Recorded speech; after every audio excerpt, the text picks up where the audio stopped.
नमस्कार, आप सभी का स्वागत है हमारे YouTube चैनल एक कहानी पर। आज हम आपके लिए लेकर आए हैं एक नई कहानी जिसका शीर्षक है मैं चुप हूँ इसलिए तुम ताकतवर हो। राजू, ओ राजू, जरा जल्दी से बाहर तो आओ, तनिक ज़रूरी काम है। क्या हुआ बापू, सुबह सुबह गला फाड़े ही जा रहे हो? राजू ने बाहर आते हुए कहा। अरे तुझे पता है रामदीन काका की फुलवा वापस ससुराल से पीहर आ गई। राजू ने ज़्यादा हैरानी ना जताते हुए पूछा, क्यों, इस बार क्या हो गया? पता नहीं, कह रहे थे ससुराल वाले बहुत मारे हैं बिटिया को। बापू ने बताया तो राजू ने गुस्सा करते हुए कहा, अरे जल्लादों के घर ब्याह दिया है बेटी को। पिछली बार भी मारपीट करके छोड़ गए थे, पर क्या करे, समाज की दुहाई देकर रामदीन काका वापस ससुराल छोड़ आए थे। 3 छोटी बेटियां और है, उनको भी ब्याहना है। अब क्या करे बापू, आप तो वो बताओ। चल रामदीन काका के घर चलकर आते हैं, देखते हैं इस बार क्या हुआ। ऐसा कहकर राजू अपने बापू किशनलाल को रामदीन काका के घर की तरफ लेकर चल पड़ा। रामदीन काका का घर ज़्यादा दूर नहीं था। दोनों जल्दी ही रामदीन काका के घर पहुंच गए। वहां जाकर देखा तो रामदीन काका बाहर खाट पर सिर पकड़े बैठे हैं और काकी रो रही है। घर में मातम सच माहौल है। किशनलाल जी ने रामदीन काका से पूछा, भाई रामदीन, क्या बात है? सुना है फुलवा वापस आ गई, बहुत मारे हैं उसके ससुराल वाले उसको। हाँ, कल रात को ही इसका पति यहाँ छोड़ गया था। बहुत बुरी तरह मारे हैं बिटिया को, आंखों में फिर भी शर्म और लिहाज नहीं। काका ने कहा तो काकी ज़ोर ज़ोर से रोने लगी। क्यों मारा, कारण तो बताओ, कुछ तो बोला होगा उस बेशर्म आदमी ने। हाँ, कह रहा था सब काम ढंग से नहीं करना आ जाए तो सास और पति का लिहाज करना आ जाए तो भेज देना। सुनकर किशनलाल जी ने कहा, अच्छा ज़रा बुलवाना फुलवा बिटिया को बाहर, तनिक उससे बात करनी है। रामदीन काका ने अपनी बिटिया को बाहर बुलाया। जब फुलवा बाहर आई तो उसे देखकर किशनलाल और राजू दोनों सकते में आ गए। आंखें सूजी हुई, चेहरे पर चोट के निशान, हाथ और गले पर नील पड़ी हुई देखकर बहुत गुस्सा आया, पर खुद को संयमित करते हुए किशनलाल जी ने कहा, क्या हुआ बिटिया, इस तरह क्यों मारा?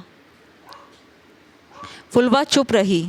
उसे इस तरह चुप देखकर किशनलाल जी ने उसके सिर पर हाथ रखा और बोला, बिटिया ताऊ लगता हूँ तेरा, तू मुझे तो बता इस तरह क्यों मारा? किशनलाल जी के मुंह से अपने लिए प्यार भरे शब्दों को सुनकर फुलवा का रोना छूट गया। रोते हुए बोली, ताऊ जी क्या बताओ, जल्लाद है वो लोग, छोटी छोटी बातों पर बहुत मारते हैं। बहू नहीं नौकरानी समझते हैं। अगर कुछ बोलूँ तो मारने लगते हैं और कहते हैं तुझे ब्याह कर किस लिए लाए हैं। यह सब कब से चल रहा है? ब्याह कर गई थी तब से ही ऐसा बर्ताव है।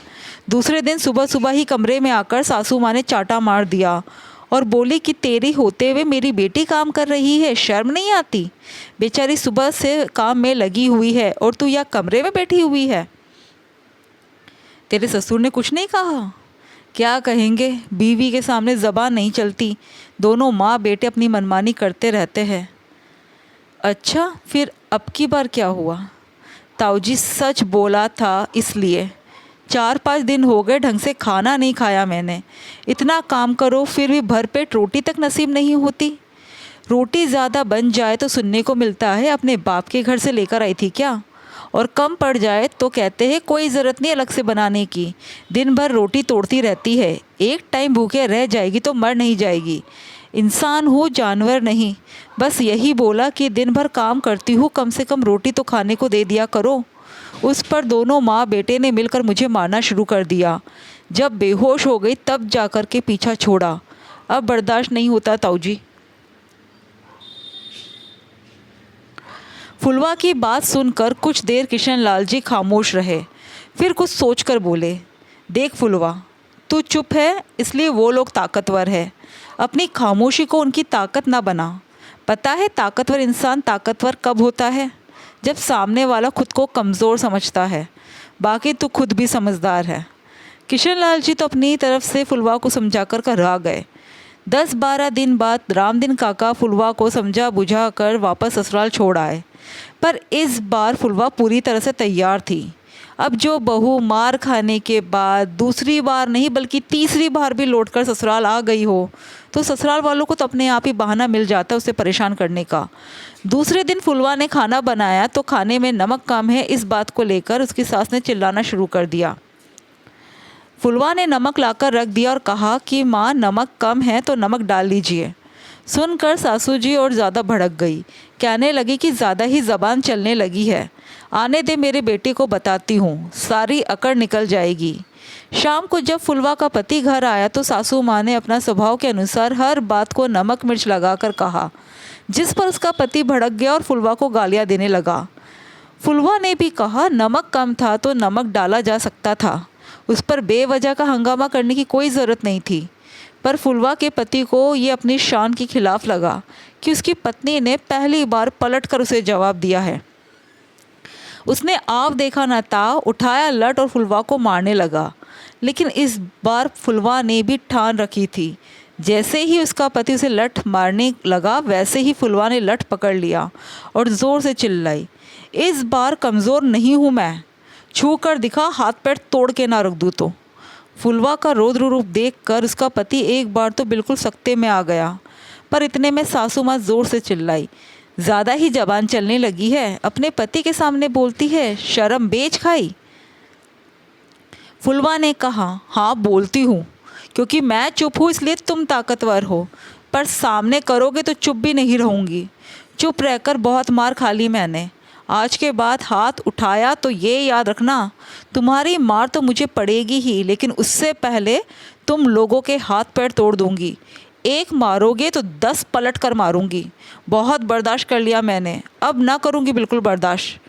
अरे लल्ला, कैसे केची की तरह ज़बान चल रही है इसकी, इसके बाप को तो बुला ज़रा, देखे तो क्या सिखाकर भेजा है इसे। हाँ बुलाओ मेरे बाप को, बहुत इज्जत के नाम पर मार खा ली मैंने, मार मुझे पड़ती है मेरे बाप को नहीं, घाव मुझे मिलते हैं, दर्द मुझे होता है, चाहो तो पूरी पंचायत बुला लो। अब तो मैं बेशर्म हो गई, अब बस और नहीं, मैं मेरी खामोशी को तुम लोगों की ताकत नहीं बनने दूंगी। फुलवा का रौद्र रूप देखकर अब किसी की हिम्मत नहीं हुई उसके आगे कुछ बोलने की, पर आज फुलवा खुश है, एक हिम्मत काफ़ी है ज़िंदगी की मुसीबतों को दूर करने की। खामोशी तभी तक ठीक है जब तक वो नुकसान ना दे, ऐसी खामोशी भी किस काम की जो शरीर पर चोट के अलावा कुछ ना दे। दोस्तों, आपको कहानी कैसी लगी कमेंट करके ज़रूर बताइएगा और हमारे चैनल को सब्सक्राइब ज़रूर कीजिएगा। Thank you.